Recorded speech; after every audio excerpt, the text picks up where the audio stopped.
आज हम देखते हैं शीज़े जाने से पहले कहाँ क्या रखा हुआ था। उसकी छोटी छोटी नोट्स बना के फ्रिज पे चिपका के गई थी। शियांचू को अगर समझ में ना आए ये सोच के वो उसे मैसेज भी करती है और बाकी जो कुछ भी था जैसे कि उसकी दवाई कहाँ रखी थी, खाने की आदत, वो सब भी मैसेज में डिटेल्स में लिख दी होती है। शियांचू लिखने ही जा रहा था, उसे इतना सोचने की ज़रूरत नहीं कि तभी शीज़ी का और एक मैसेज आता है ये कह के कि वो उसे इतना करने दे उसके लिए। वहाँ शीना शाओ के पापा को मनाने के लिए शाओ और उसके जर्नी को कॉमिक के थ्रू डिटेल्स में बताया होता है। वही वो शाओ के पापा को एक बार पढ़ के देखने के लिए बोलती है। वो कहती है ये बात सच है कि वो शाओ को बिजनेस में कोई हेल्प नहीं कर पाएगी, लेकिन वो जब थक के घर आएगा तब वो उसके लिए अच्छा अच्छा खाना बना के दे सकती है, उसके प्रॉब्लम्स को ध्यान से सुन सकती है, उसे मेंटली सपोर्ट दे सकती है। ज़िंदगी में इसकी भी ज़रूरत पड़ती है। ये सब सुन के शाओ के पापा डायरेक्ट हाँ तो नहीं कहते, पर सुबह की तरह वो ना भी नहीं कहते। शीना तो इसमें ही खुश हो जाती है। रात में शाओ शीना के कमरे में आता है सोने के लिए। शीना को ये बात बिल्कुल भी मंजूर नहीं था, लेकिन शाओ कहता है उसकी मॉम की पुरानी आदत है बीच रात में उसे आके देखने की। अगर उन्हें पता चला कि वो लोग अलग सोते हैं तो वो अच्छा नहीं दिखेगा। शीना ना चाहते हुए भी शाओ को रहने देती है, लेकिन सोते वक्त वो शाओ को उससे एक हाथ दूर रह के सोने के लिए बोलती है और लाइट भी ऑफ नहीं करने देती। सुबह उठ के शीना खुद को ऐसे देखती है। वो बार बार कहने लगती है कि शाओ ने ही शायद उसे ज़बरदस्ती उसके पास लाके सुलाया था। शाओ तब प्रूफ के तौर पे रोबोट को लाने के लिए बोलता है, क्योंकि उसमें सब रिकॉर्ड होता था। वहाँ हम देखते हैं शीना खुद ही जाके शाओ के पास सोई थी। शीना उसे वो रिकॉर्डिंग डिलीट करने के लिए बोलती है, पर शाओ थोड़ी ना उसकी बात सुनता। शीना उसे बाहर जाने के लिए बोलती है, लेकिन यहाँ भी शाओ अपनी मनमानी करता है। तब शीना ही बाहर जाने लगती है। बाहर शाओ की मॉम थी। शाओ भी जानबूझ के तभी बाहर आता है। शीना और शाओ की मॉम आमने सामने थोड़ा ऑकवर्ड फील करती है, लेकिन अगले ही पल शाओ की मॉम नॉर्मल बात करने लगती है। अगले सीन में हम देखते हैं शाओ की मॉम शीना को लेके बाजार आती है। दोनों के बीच बहुत सारी बातें होती है। शीना उसके और शाओ के मॉम के लिए कॉटन कैंडी लेती है। शाओ के मॉम को तब अपने दोनों बेटे की बचपन की बात याद आ जाती है। दोनों ही अपनी ज़िंदगी के इमोशनल पार्ट्स को याद करके अपसेट हो जाती है। शाओ की मॉम शीना से कहती है उसे शाओ को और भी ध्यान से हैंडल करना पड़ेगा, वो बहुत ही सेंसिटिव है। शीना को इस बात की फिक्र थी कि शाओ के पापा उसे एक्सेप्ट करेंगे भी या नहीं। शाओ की मॉम उसे एश्योर करती है शाओ के पापा उसे ज़रूर एक्सेप्ट करेंगे और वो तो है ही उसकी मदद करने के लिए।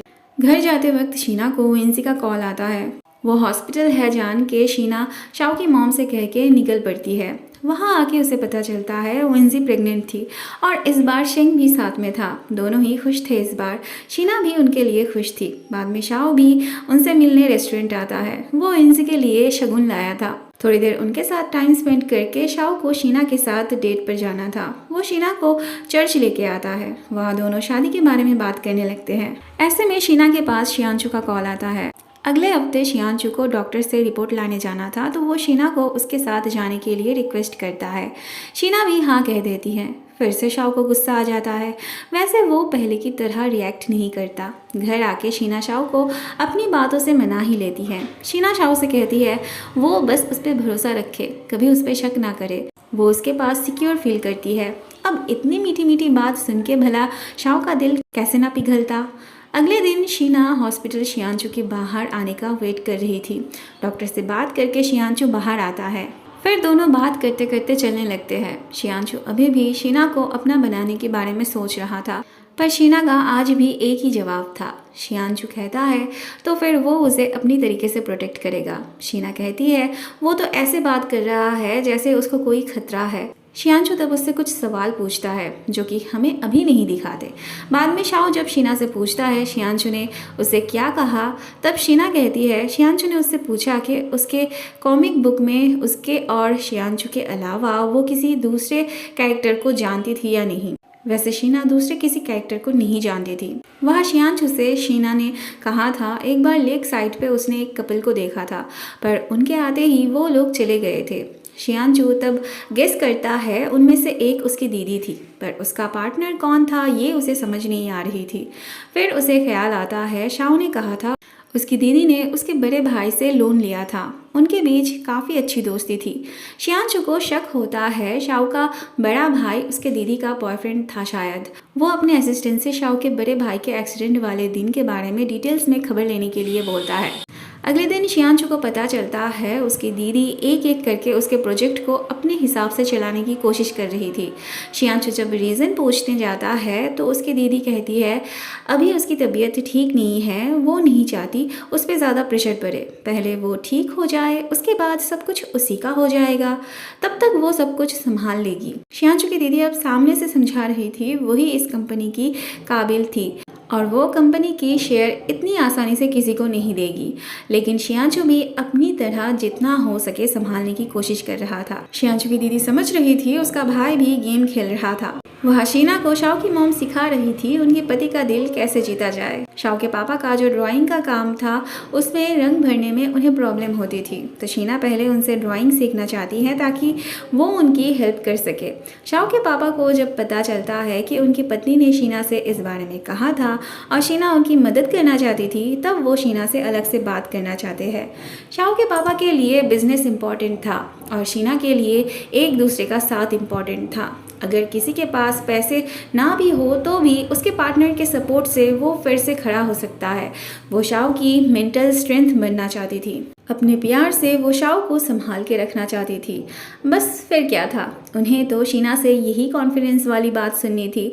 वो अपना आशीर्वाद शीना को दे देते हैं। उनके रिश्ते को अप्रूवल मिल जाती है उनकी तरफ से।